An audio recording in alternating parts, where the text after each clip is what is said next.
ব্যাপার এবার দৌড়াচ্ছেন? একটু তাকিয়ে আসতে হয় না? এখন অ্যাক্সিডেন্ট হয়ে যেত। আপনার কোথাও লাগেনি তো? আমাকে আপনি আমাকে ছেড়ে যাবেন না, না হলে ওরা আমাকে মেরে ফেলবে। আমাকে বাঁচান। তোমার কোনো ভয় নেই? এই, তোমরা এবার মেয়েটাকে তাড়াচ্ছ কেন? সে কৈফিয়ত কি তোকে দিতে হবে? হ্যাঁ, দিতে হবে। নায়ক হয়েছিস না, আমরা কার লোক জানিস? তা দেশে যা করছিস, তোদেরকে কুত্তার মতো মারা দরকার। তুই আমাদেরকে মারবি? ধর শালাকে।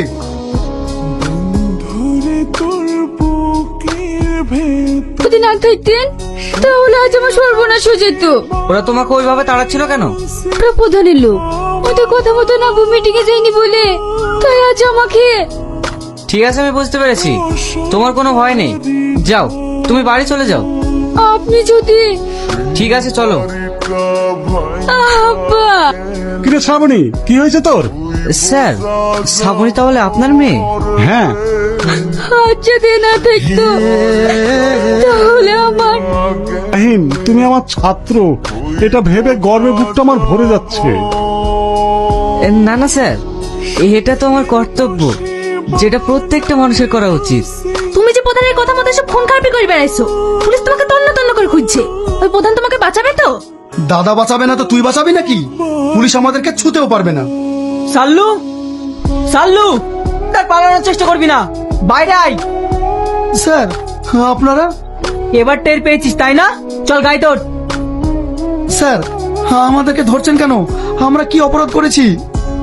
থানায় চ, পিঠে যখন পড়বে না, কি অপরাধ করেছি সব বেরিয়ে পড়বে।